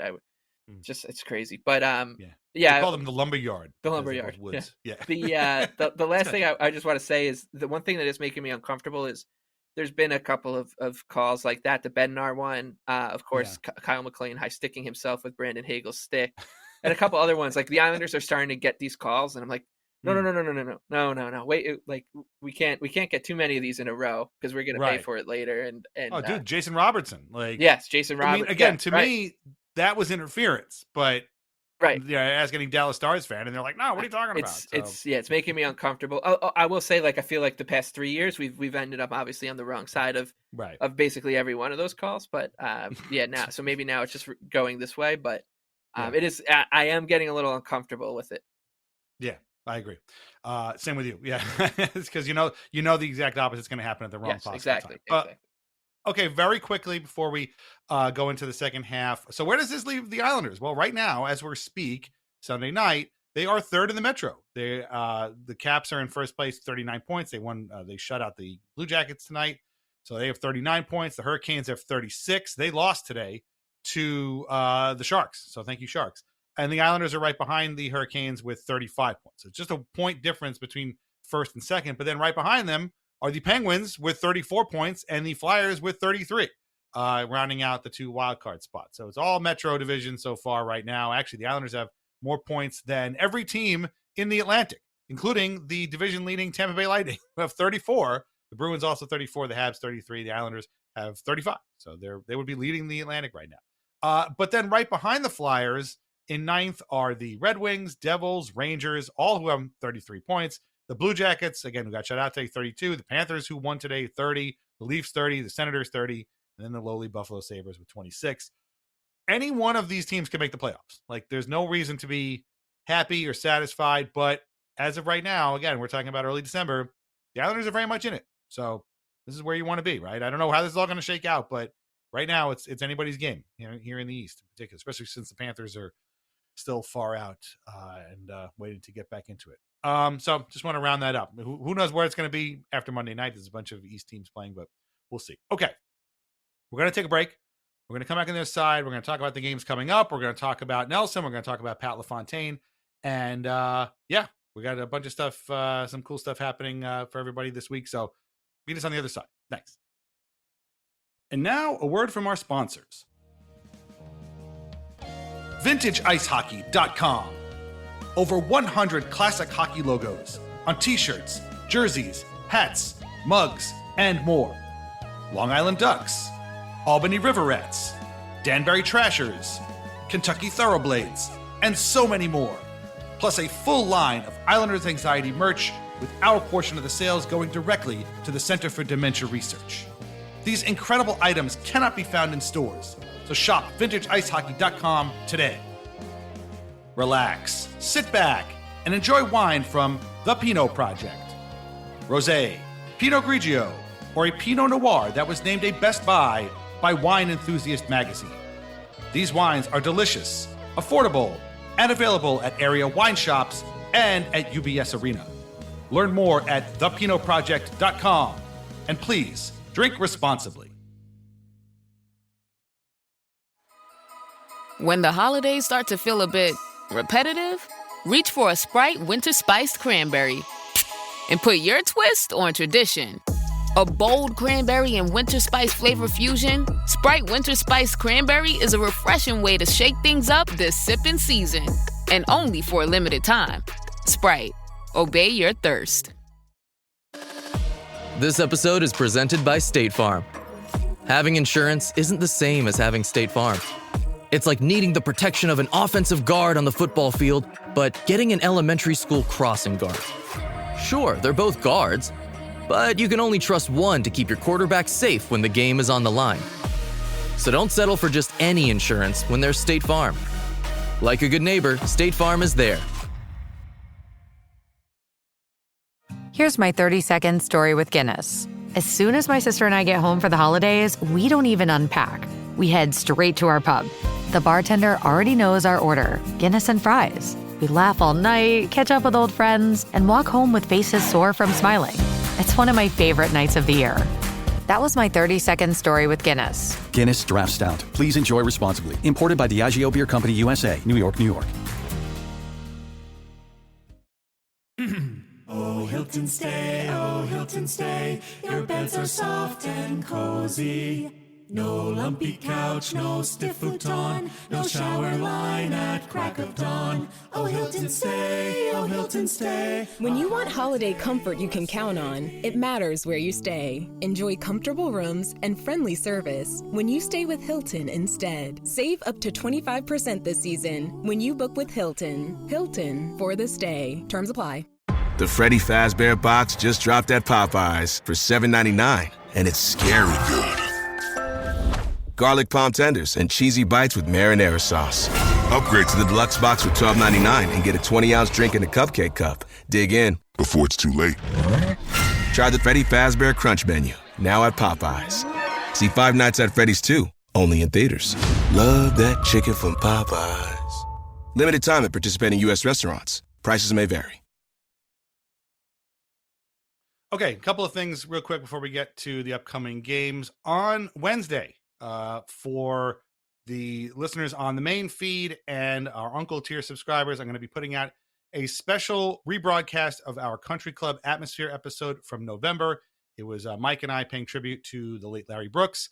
I wanted everybody to hear this. I thought we had a great conversation about it. And, Larry, again, was a guy who we read a lot. So I wanted to put this out for everybody, whereas it was just behind the paywall for the first month. Then on Friday, it is Weird Islanders, the podcast, back once again. A great episode about a guy who, frankly, we thought was going to get an episode of this show a long time ago. And he didn't, but I'm glad it worked out the way it did. We had a great guest come on again, one of our favorites, and we had a great conversation. So check that out on Friday. As I said last week, we're both going to be at Saturday's game against the Lightning for Pat LaFontaine's Islanders Hall of Fame induction ceremony. Again, my plan is to be at Belmont Hall around 1. I'm taking public transportation, so you got to bear with me, but I plan to get there a little earlier. I'll wear my Hydra hat and obviously my LaFontaine jersey. So if you're there and you want to say hello, please be our guest. Mike will be there eventually. He's got a lot of family members with him, so he will be there at some point. But come by and say hello before the game or during the game, whatever. We'll see. But we're going to be there. I can't wait. I'm very, very excited about this. So what else do the Islanders have on tap this week? Well, Tuesday, they play the Vegas Golden Knights, who beat the Rangers tonight in overtime. You guys couldn't have done that in regulation, but I guess we'll take it. The Islanders obviously beat them in overtime out in Vegas a couple of weeks ago. Then on Thursday, it is the Anaheim Ducks. Oh, sorry. The Vegas game is a TNT broadcast, okay? I apologize in advance. I hate this. We're going to have to deal with Biz. Just don't listen. Put the radio on. Again, Alan Fearing does a great job because I really don't want to deal with it. Biz was on Hockey Night in Canada this week, and all my friends who were watching that game were like, I got to deal with this idiot now. I can't deal. I don't know whose idea it was to be like, you know what this broadcast needs? A caveman idiot who roots for a team he didn't play for just to piss off 31 other fan bases. That's what we need. That's what we need right here. Whoever made that decision, I hope you got fired. But yeah, so TNT game on Tuesday against Vegas. Thursday, back at MSG, on MSG Network, back at UBS Arena, it is the Anaheim Ducks, who are the darlings this year. They got a ton of high-flying kids. Beckett Seneke had another goal today. I'm not saying that Matthew Schaefer is not going to win the Calder. I'm just saying that there's a lot of good rookies this year, and Seneke is another one. Jesper Wallstedt is obviously another one. The Ducks seem to have a whole bunch of guys that are in their first year that are really good. And then on Saturday, both those games are at 7. On Saturday, 3:30, UBS Arena, Tampa Bay Lightning, one last time. But who cares who they're against, because it is Pat LaFontaine Islanders Hall of Fame induction day. That's all that really matters. Please beat the Lightning. I know you've beaten them already twice before, but guys, I really, really, really need you to beat the Lightning one more time on Saturday at home. Okay, after the last few weeks, I don't want to say this week seems easy, but this definitely instills a little bit less fear and anxiety in me than the previous schedules. What do you think of this week? On paper, the Ducks might be the weaker team, but I mean, again, we've been through this. Like, we thought the Blues and Flyers were weaker teams coming in, and the Islanders lost both of those games. We know they play Vegas tough. We've said this a million times. Hopefully they can curtail the Ducks or at least skate with them. But to me, honestly, that Saturday game against the Lightning is still huge. I know they've beaten them twice, but like, I hate when they lose these types of games. Like, you're having a big ceremony, right. You're celebrating one of your franchise's great players, and then you go out there and lose 3-0. Like, don't do that. Like, put up a good show, win the game, and show Pat LaFontaine what it's all about. Yeah, and as you said, like the way that the East is going right now, it's we saw the Islanders string a few wins together in a row, and then they're scratching at the top of the division. They lose a couple, and then they're out of the playoff picture. And I mean, look what's going on with the Devils. I know they've lost 5 on the spin, so it's a little exaggerated, but it can hit you pretty fast when the standings shake out like this. So they just need to, by hook or by crook, continue to put some points in their pockets. It's, as we were talking about last week, how they were playing the previous 6 Stanley Cup winners in a row, and that ends with Vegas. But these next 3 games are all against teams that are currently leading their division, so it's not it's not like the Ducks. I mean, I think, as you said, like on paper, right, the Ducks are the worst of these 2 or 3 opponents, and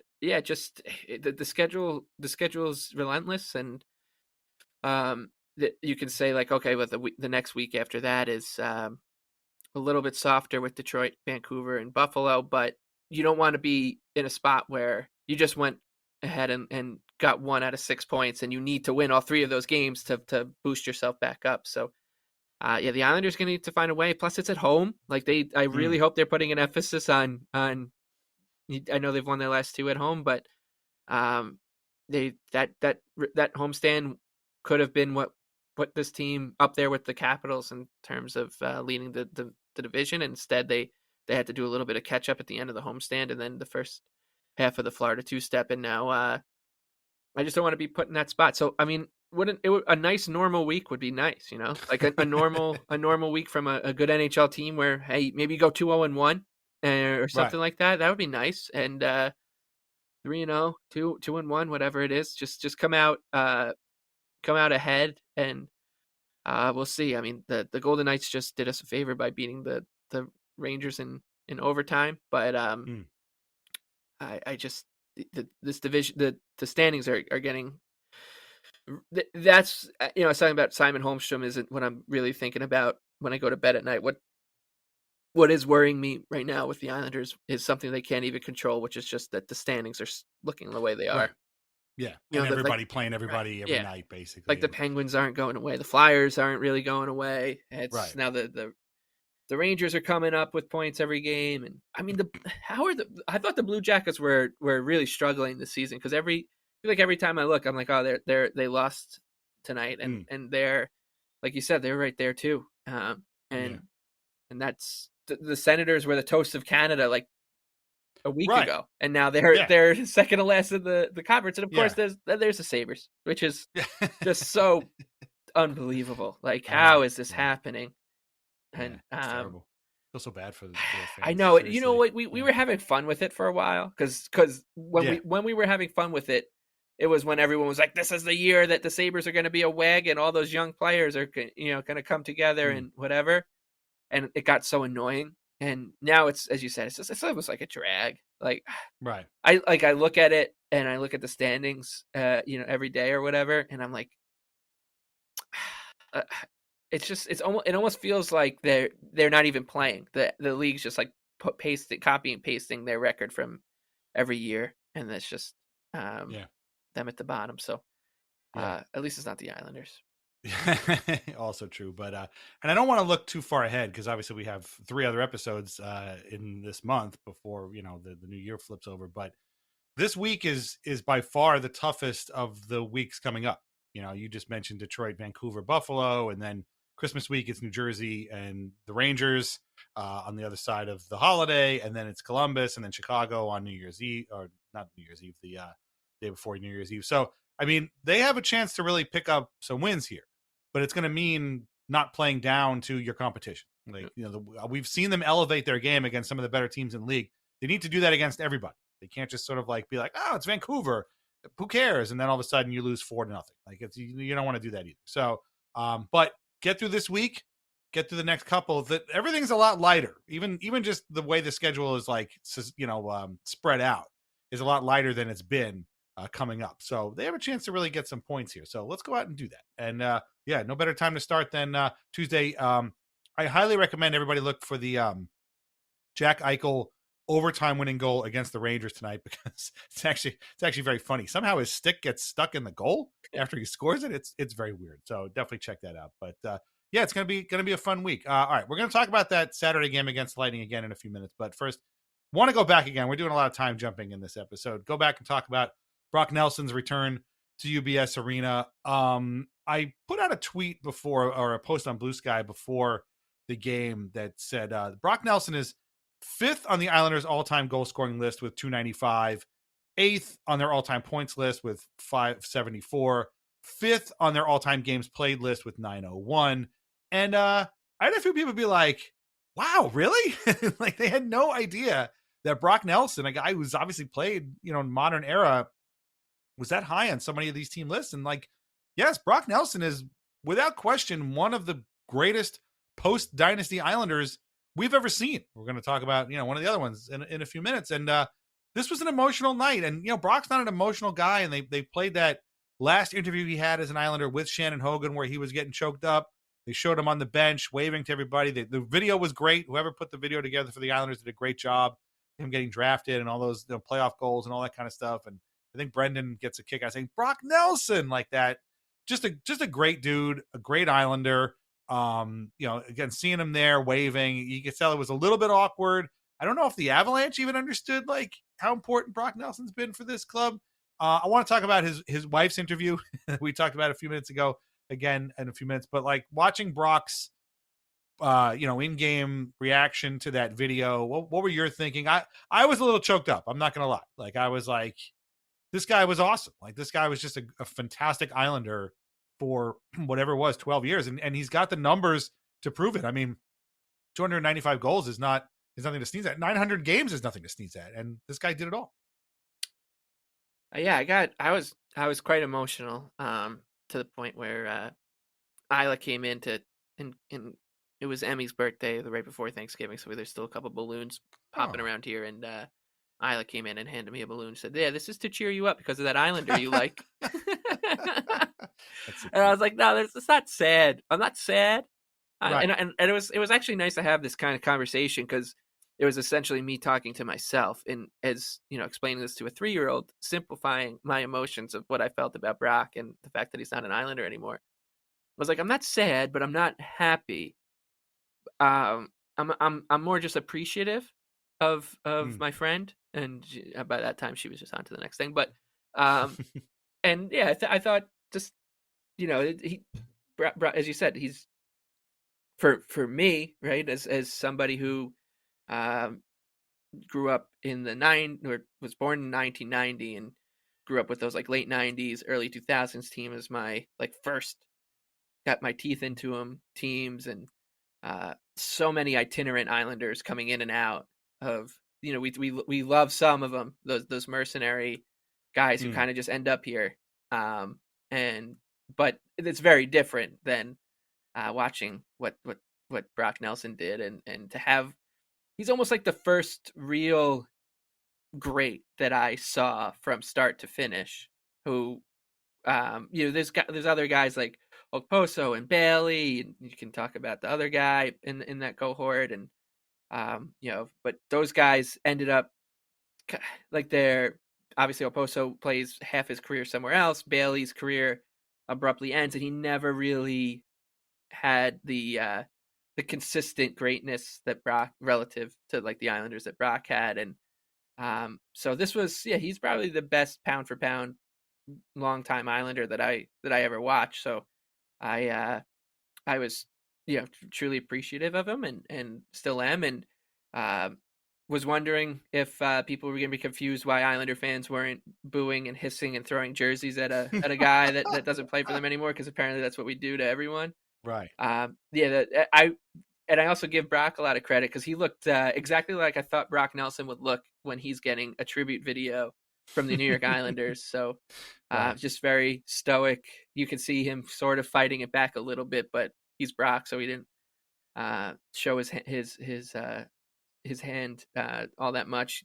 And we said the broadcast did a really good job of like really driving home the point, which is we coined that term, the uncles, 4 or 5 years ago, whenever it was, because that's what this team was. Like the Islanders are much more an idea than like a team, and they're about community, and the island is on the logo, that the name is Islanders, and this group of guys who ended up, a lot of them living here, raising their families here, joining the PTA boards in their local school districts here, are like, they're very much a representation of that, which is like, oh no, we get it. Like, I understand what it means to be an Islander and like what I'm playing for, because I am that. Like, I am an Islander. Like, Josh Bailey is now represented by the New York Islanders name as much as we are, because he's a Long Islander. His family is on Long Island. His kids go to schools on Long Island, and he's an Islander. And he also played for the Islanders, but he's also an Islander. And so to see that almost get appreciated as much as by Carly Nelson more than anyone, by the aunt more than the uncles, by Aunt Carly saying that it might not. She explained it better than we could have ever done it. She's like, yeah, it's crazy that all these ladies and I, like, we came here, didn't know much about the place, ended up just all having families here, buying homes here, living here, and making this our home together. And I'm like, yeah, that's what Long Island was. It's like a bunch of people from the city being like, let's try this place together as a family. And and so I thought that really was it was a joy to watch in a lot of ways, and something that, I mean, you don't get much more uncle than watching those kids just crawl around on the on the set. So great, just a really good job by everyone from and Nelson played a very Nelsonian game, so very happy for Brock. He's catching some heat right now. He's scoring a lot, or I should say he's heating up, not catching heat. He was catching heat, now he's heating up, and people are like, oh, this is why Islander fans love this guy so much, because he scores all the time. I'm glad he got his one goal against them in Denver. That way it was much less awkward. But the Brock tribute video is on the Islanders site. If you haven't watched the Shannon Hogan interview with Carly Nelson, I highly recommend you do that. It was great. Again, she was very lovely and talked about coming together. I did think, watching this, I thought two different things really. One, that's a lot of kids.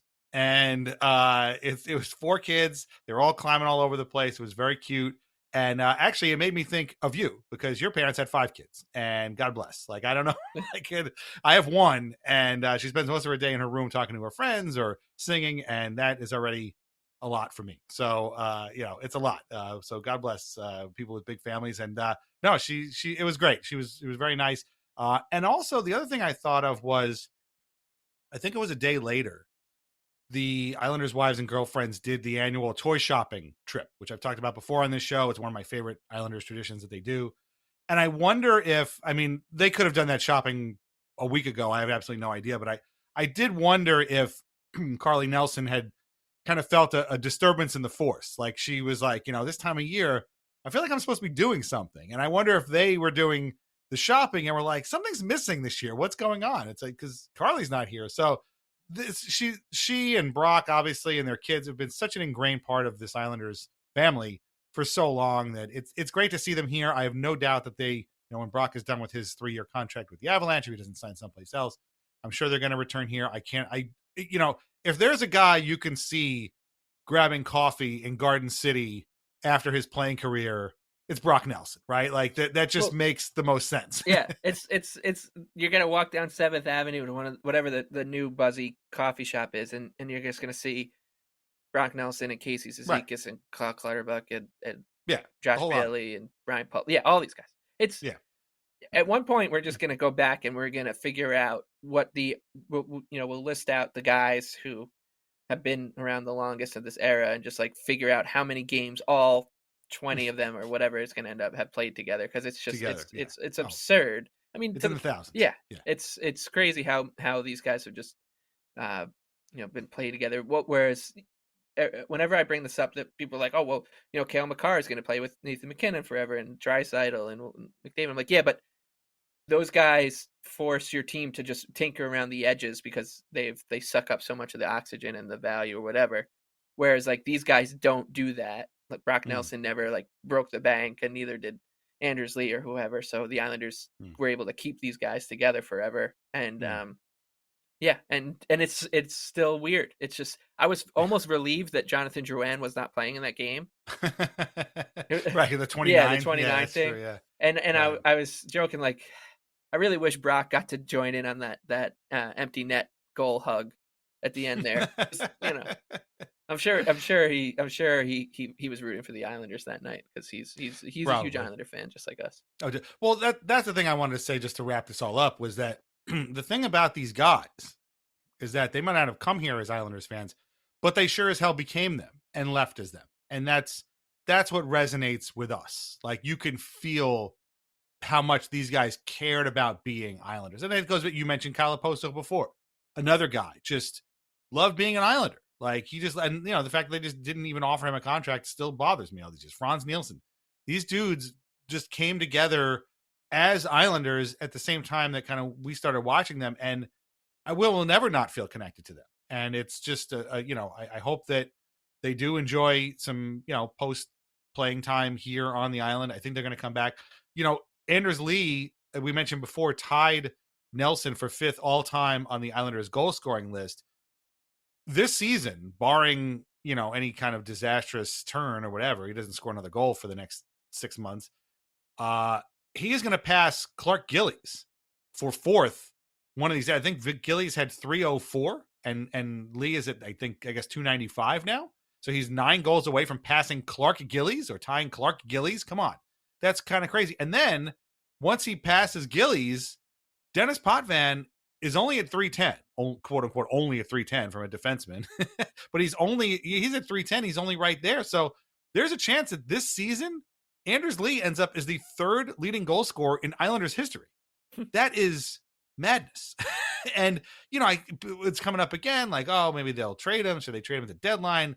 Please stop asking trade deadline questions. It's December. Like, can we just park that until like at least February before we start asking trade deadline questions? Because who the hell knows what's going to happen between now and then. But this guy, I said it before the season. Not only do I not think he's going anywhere, I think he signs an extension, a cheap extension. And at some point, he is going to end up the 3rd leading goal scorer in Islanders history. That list is going to be Mike Bossy, 575, Brian Trottier, 500, Anders Lee, whatever.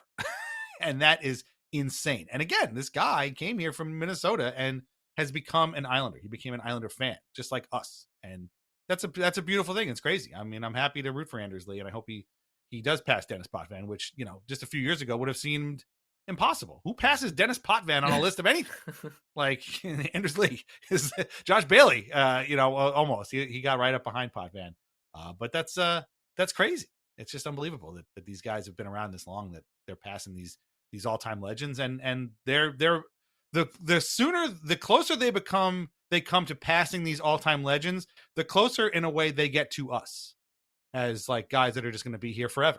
We're not going anywhere. We said it before, we're not going anywhere. So that's crazy. It's crazy. And Brock Nelson, again, we wish you all the success in the world, especially since the Islanders and Avalanche aren't going to be playing for the rest of the season until they get to the Stanley Cup final. So there you go. Okay. Speaking of all-time Islanders legends, there is another one that we are going to celebrate on Saturday.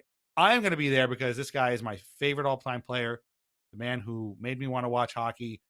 Talk about successful post-dynasty Islanders. This guy is right at the head of the list.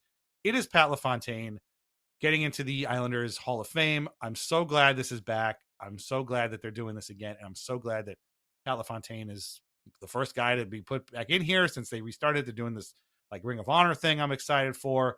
This is a bit of a lengthy thing. I'll try and keep this short. Like, the way I look at it is the Islanders have all these retired numbers, and they kind of tell the story of the glory period of this team, the first 15 years of their existence. You've got the statistical giants, the guys whose numbers are just beyond compare, Bossy, Trottier, Potvin, guys who, again, passing them on a list is like unreal, right? Those guys are some of the best of all time. And then you have the guys who are statistically probably a step below, but are hugely important to the success of this franchise.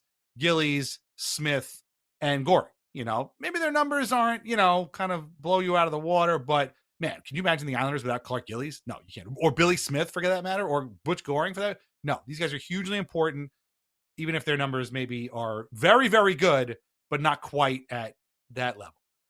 Then you have just two straight up folk heroes in Nystrom and Tonelli. Like for them, I don't know what their career numbers are, and I don't care because they are irrelevant. They are folk heroes. These are the guys who your dad or your uncle or your mom or your older brother or your older cousins or whoever are like, I'd fucking take a bullet for that guy.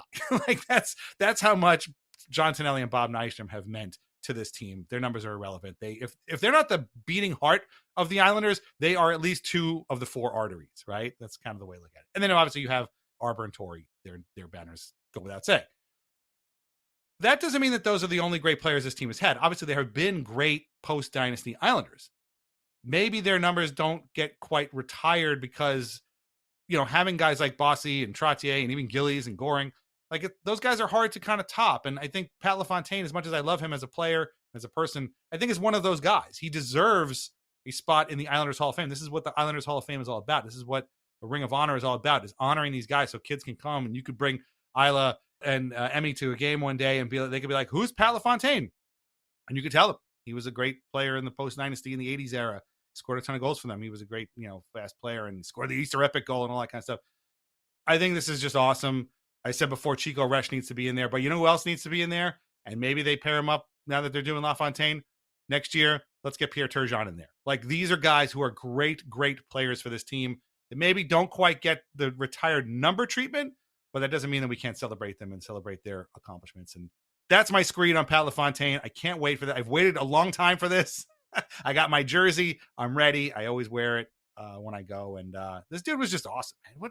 What a player, man. Just awesome. He's still, as much as he is sort of associated with Buffalo, he still has played more games for the Islanders. And I think he scored more points and goals for the Islanders too than he did for the Sabres, which is kind of crazy because I think most people probably think of him as a Buffalo Sabre. But man, just what a great player. Just a player for the ages. It's such a shame he never won a cup, but glad he's in the Hall of Fame. I'm glad he's still here. I'm glad he's back on speaking terms with the Islanders after all the shit that they've gone through in these years. And I'm very excited. I can't wait to see it and clap for the man one more time. Yeah, I'm really happy for you. And like there's this, and I think what you were saying there is something I think about a lot, which is that the Dynasty guys have set such a bar for what does it mean to be an Islander great? Well, you better win four Stanley. It's a blessing and a curse. Yeah, exactly. Yeah. Right. And yeah, exactly. In some ways it's beautiful, right? It's like well, Brock Nelson is one of the best players ever, but he's so far behind Trottier and Bossy because he didn't win 19 playoff series in a row. That's an absurd thing that these human beings accomplish in the sport. So, but at the same time, it does really make it a high barrier of entry for guys who are beloved and also incredibly accomplished, like LaFontaine or Brock. When Anders Lee's time comes, I mean, it's we want to acknowledge these guys, and for so long it felt like the Islanders once a year when they'd have their whatever night, they'd have like the Core 4 night or the whatever, they would always find a different way to sell celebrating the Dynasty guys. And there were some that were great, like the Al Arbor 1500th game, and there were some times where I'm like, well, that was great, but can we talk? Why don't we get Sean Bates back at center ice or something here? Like, and people like that. And I understand that during my time, kind of coming of age as a fan, finding heroes was pretty hard because guys were coming in and out of a revolving door and everything that was going on with the team. But there were guys that kind of shined through, and obviously LaFontaine is one, and some of the other guys that we've been talking about as well. Like, Ziggy Palffy and those kind of guys should get their opportunity to come back and wave at the fans and feel like, oh man, I forgot that Islander fans fucking love me, and this feels great. And I thought that they were starting to go down this road a little bit when they got Kenny Johnson in there, because to me Kenny Johnson is this kind of player, right? He's the avatar for that whole era, right? Basically. Exactly. And so I do, and maybe this is a sign that they're starting to get it, and we see some of the they're not Hall of Fame, Hockey Hall of Fame guys, but they sure as hell meant a lot to the Islanders. I mean, even it's going to sound nuts, but like even someone like Mariusz Czerkawski to me, right? I know he shows up at games a lot and gets, they'll show him on the Jumbotron at the alumni night or whatever. But I mean, his numbers were not bad. And for what he meant a lot to a portion of the fan base that stuck with the team through some of its thinnest times. And those people, they want their opportunity. I'm not saying he's Mike Bossy, but the fans who were around during that era got to clap for Mike Bossy and be like, that's my guy 300 times after his career ended. Whereas the guys who were like, Ziggy Poffey, that was my guy, they haven't had that opportunity yet, even though they deserve it for sticking with the team during those times. So I'm happy that they're doing this. LaFontaine, for me, like a little too young to remember his playing days, but he was a name. And a hockey name, like one of those, and I think a lot of this has to do with Rick Jeanneret, of course. But it's just like a name that you just heard, and you're like, yeah, I know that name because I'm a hockey fan, and hockey's cool, and it's a cool name to have. So, yeah, I'm happy for you and all the LaFontaine heads out there, because there's a lot of them, man. Those guys, you and kind of that fan base, that era where those like late '80s, early '90s teams were your teams. With the Ray Ferraros and the Turgeons and the Kelly Rudy's and Glenn Healy's blue pads and all that. It's an era that deserves some recognition, and it's I mean, it's hilarious to look at the all-time scoring list too, because like the names that pop up are so funny. Like in between Bobby Nystrom and Patrick Flatley on the Islanders all-time scoring list is Derek King, right? Like so it's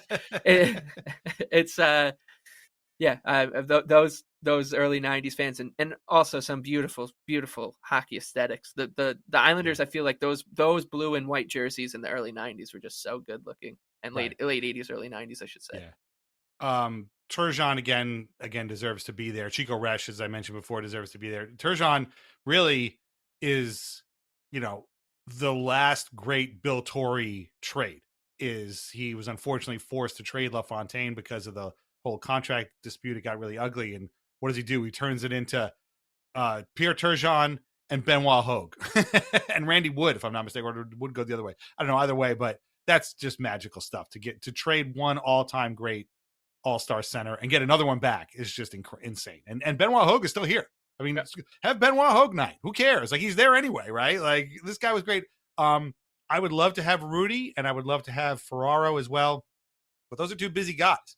So I think it would be hard to have a night for either of them. But Ferraro was another. Throw him in the folk hero bucket too. Right. Like that guy was he was nails. That one playoff run where he scored like what was it, 7 or 8 overtime goals in 1 year? Like it's insane. It's insane. So and he always comes back. We talk about this all the time. Whenever he comes back as a broadcaster, always talks about this was his favorite place to play, his favorite time as a player in the NHL was playing for the Islanders. So, I mean, he's another guy who deserves a night. And Kelly Rudy's he's from the same era as LaFontaine. Like they had the, you talk about, the dynasty guys being a blessing and a curse, and like that they're giving you standards that were impossible to live up to. Try being one of the players that followed those guys. Right. Like that could not have been easy. You're Kelly Rudy, and Billy Smith is on the bench, and you're starting like, okay, I guess I'm starting now. So, and then LaFontaine, obviously, he's behind Brian Trottier, literally on the ice. It's Brian Trottier. So, it was a lot for those guys, but they were great players, and they deserve all the nights. And this team has had so many great players. Like I just want to see more of them here and have nights like this. So I'm excited. I can't wait. Yeah, and like we said, like there's obviously a line you got to draw, but when it's your own thing, it's not the Hockey Hall of Fame. You can be like, oh, Trent Hunter's in town. Like, should we just have a Trent Hunter night? Like, I'd be like, yes, you should absolutely have a Trent Hunter night. He can have his Red Deer Doors and Windows Company sponsor Trent Hunter night, sponsored by But that's because I think about the guy. Like, I'd assume that when Cizikas retires, they'll have an Identity 9 line kind of celebration, but there's ways to show these guys, and once again, I'll just make it clear that we need to get Wade Dublowitz back in the building. But there's ways to honor the 1993 team or the 2002 team or whatever without being like, well, we got to get a plaque made. No, you don't. You just need to just lean into what like those teams were about and who the guys were on that would still come by and bring them back. Heck, like half the 2001, 2002 team was like working for the team at some point. So we're still around. So you can just be get them back in the door. So now that Michael Pekka isn't working for the Rangers anymore, he can come back. Yeah, exactly. Yeah. Well, and we'll ask him about that too. Right. Yeah, exactly. What was that about? Yeah. So I'm excited for the game. Less excited about taking the train there or driving, frankly, but we'll see how it goes. So hopefully we'll see everybody there. Very quickly, I know we've gone on a long time. We got me talking about Pat LaFontaine. Sorry, he's a favorite of mine. Very quickly, it is episode 350. I don't want to belabor the point here. We went on about episode 300 last year, so I don't want to make too big a thing about it. But 350 is very, very cool. We thank you so much for following along with us and listening to our nonsense every single week. This is, of course, December, which means it's Spotify Wrapped season. I don't use Spotify myself. I'm old. I still use CDs, and I like to own my music. But we did get stats for us through our own Spotify Wrapped, and just a few of them here. Our audience increased by 179%. That's kind of crazy. Racked up 10,000 listening hours, which is kind of awesome. One of my favorites is that 60% of you listen to our show within 24 hours of the episode going up, which is really awesome. I love that. And then this is my other favorite. People listen to us for longer than 97% of other shows, which means a lot to me. So if you're still listening to us an hour and 40 minutes into this, I thank you. That is really, truly remarkable. A lot of podcasts, get listened to for 5 minutes and then that's about it. But if you're sticking with us for whole episodes, I can't tell you how much we appreciate it. We were a top 10 show for 518 people and the number one show for 135 people. And these are just Spotify folks. So, we're out there on Apple and everywhere else. This obviously goes to our patrons too. Thank you so much. Thank you to everybody who listens, whether we're a top 10 show, a number one show, and every other week show, whatever for you. We thank you. We thank you. We thank you. These are fantastic. It really makes us feel good. We always say we don't do this for numbers or for money or anything. We do this because we want to do it, but it definitely helps when you know that there are people on the other side listening and appreciating you. And then we get to have conversations. Hopefully we get to meet up in person this week. We get to talk on the Patreon and stuff. And anyway, it's just great. And when I saw it was 350 this week, I was like, holy shit. Sometimes numbers, like a number comes up and you're like, wow, really? 350 is one of those. We can do it again when we get to 400. But yeah, this is pretty cool. I don't know. Did you realize that this was episode 350? I mean, I don't know if do you pay attention to the numbers that I put out when we put these episodes out? I noticed it because the recording window, like the URL said it. I was like, oh, that's right. But I just noticed it in glancing when I clicked into the room. And yeah, I mean, it's always fun to see that stuff and to talk to people who listen to the show and have listened for a while. And as I said, I met up with was with like Maddie the Usher and Desmond and Rish, and these are people who've become friends through this. So we're happy to be with you in the kind of strange, intimate way that podcasters are with you in the way. And we both listen to a lot of podcasts on the other side, so we know that what it's like to be on as a listener and to appreciate it. And if you feel that way, if you feel the way I feel about like the guys from the Rest is History or some cricket podcasts, I'm humbled because I hold those folks in quite high regard in my life, and I depend on them. So it's always funny to see those numbers and realize that it's been this long, and we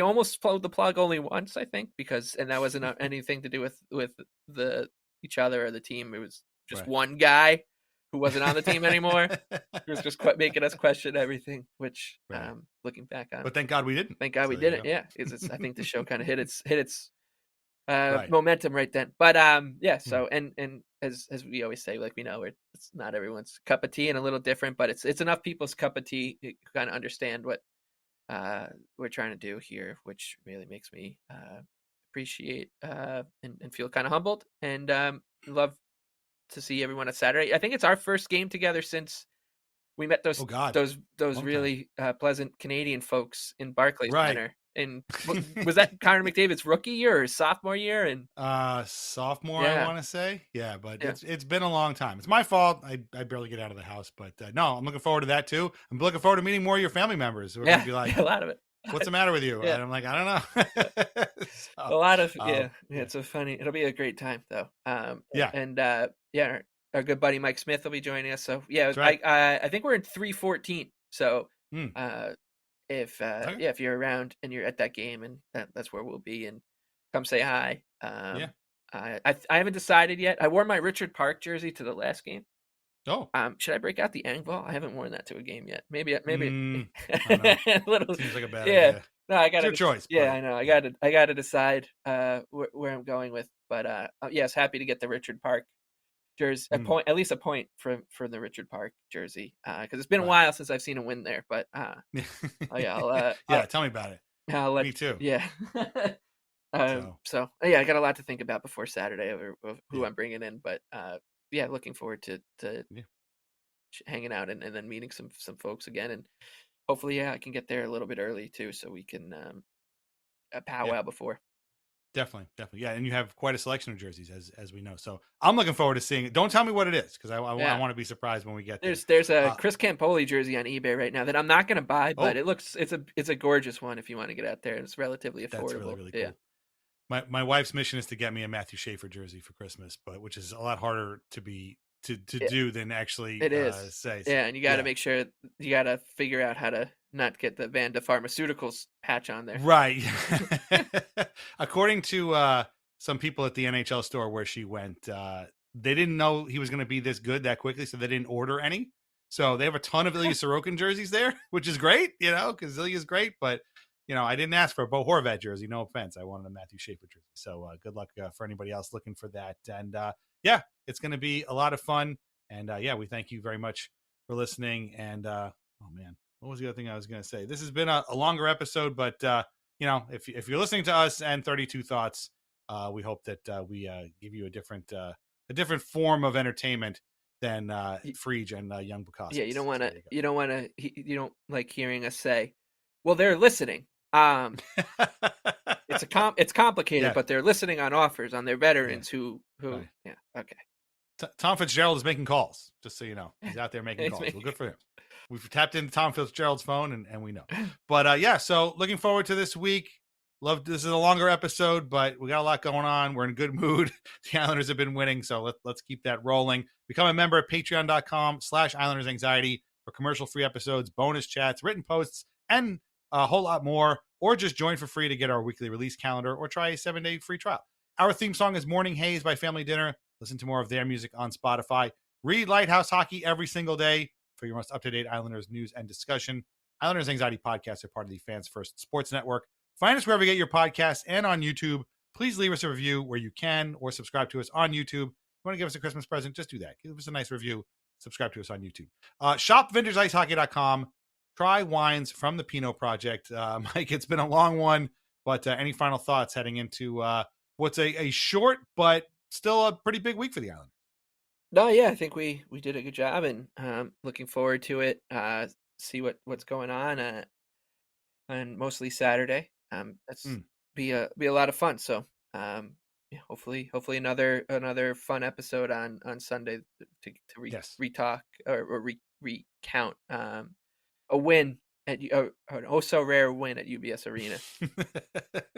for me, it's definitely a rare win. So let's get that going. But we will be back next Sunday, and we'll go over it. Also, mailbag week next week as well. So thanks for listening. We'll talk to you again next week, and we'll see you then. Take care. Bye bye.